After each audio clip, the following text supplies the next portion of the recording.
Today we're going to take you to Port Clinton, Ohio, to the Liberty Aviation Museum, where we're going to board and take a flight on a World War II era B-17G, the Yankee Lady, on this episode of History and Relics.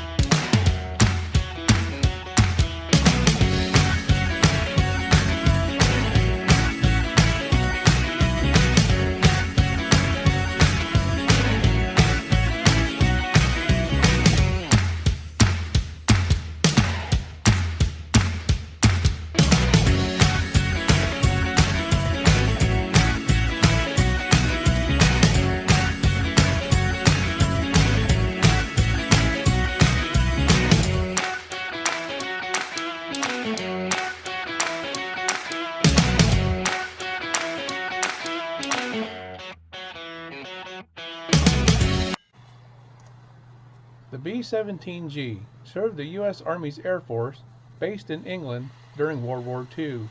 It is best remembered for its dangerous daylight bombing missions over Germany. Defensive armament consisted of 12 50 caliber machine guns, 8 of which were mounted in pairs in the chin, top, ball, and Cheyenne tail turrets. A single gun was installed in both the left and right cheek positions, located in the nose ahead of the cockpit. The Yankee Lady is a B-17G 110BE. The aircraft was built by the Vega Division of Lockheed Aircraft Corporation out of Burbank, California.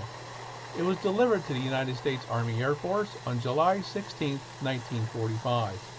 It later made its way to Dallas, Texas for modifications, and in September of 1945 was placed in storage at South Plains Field, Texas, along with other B-17s. However, this particular B-17G did not see combat during World War II. In 1946, it was one of 16 flying fortresses that were transferred to the United States Coast Guard and redesigned for use in air and sea rescue missions, where she once carried a 27-foot, 3,300-pound air-droppable wooden lifeboat under her fuselage.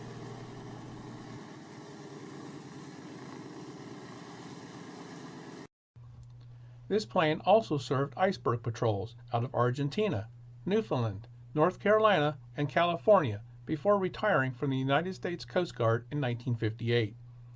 In May 1959, the airplane was sold to Ace Smelting Inc. for less than $6,000. In 1966, Aircraft Specialties Inc. out of Mesa, Arizona purchased the aircraft and used her and numerous other B-17s as air tankers to fight forest fires and supply pesticides to crops and trees. During 1969, it was one of 5 B-17s flown to Hawaii for the filming of the movie Tora Tora Tora, which was released in 1970 and is a film that dramatizes the Japanese attack on Pearl Harbor in 1941. In 1985, Globe Air, the successor company to Aircraft Specialties, auctioned off several aircraft, including this B-17G. The Yankee Air Museum purchased the aircraft in June 1986 for $250,000. The museum flew the B-17G to Michigan from Arizona on July 2, 1986. A comprehensive inspection and repair rebuild program began quickly after the B-17G arrived at the museum. The museum's primary goal was to return the aircraft to safe flying conditions while also restoring her image back to her original design. The plane was grounded for 9 years as a multitude of dedicated volunteers sacrificed thousands of hours for her revival.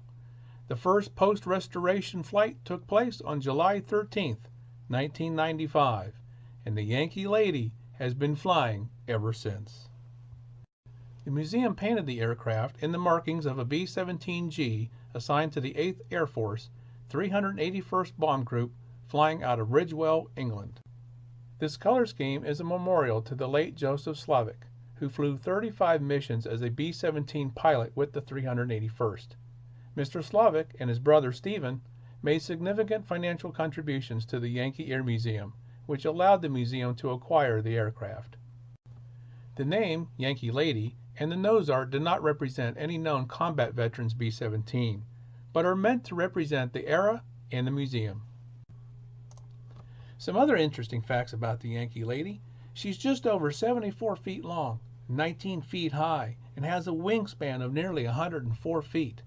She has a fuel capacity of 1,700 gallons and a fuel consumption of 50 gallons per hour for each of her 1,200 horsepower engines. She can hold a crew up to 10, a bomb load up to 10,000 pounds. She has a maximum weight capacity of 64,500 pounds and a maximum altitude of 35,000 feet. For her guns, she has 12 50 caliber Browning M2 machine guns that fire at the rate of 750 rounds per minute. So now fasten your seatbelts and let's get ready for our flight.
We had such a great time on the Yankee Lady today, and I was especially glad to share the moment with my brother. It was his first flying experience ever, and experiencing something like this really puts into perspective and gives you a glimpse of what our greatest generation underwent. We also encourage you to visit the Yankee Air Museum in Michigan, become a member, or be on the lookout for when the Yankee Lady herself comes to an airfield near you. Hop aboard, fasten your seatbelts. You won't regret it. Well, everyone, that's going to wrap up our presentation today and for 2020. We certainly appreciate all of you watching, subscribing, and sharing our videos, and look forward to providing you more interesting stories on fantastic relics in 2021. So keep it right here on History and Relics. And until next time, everyone, this one's history.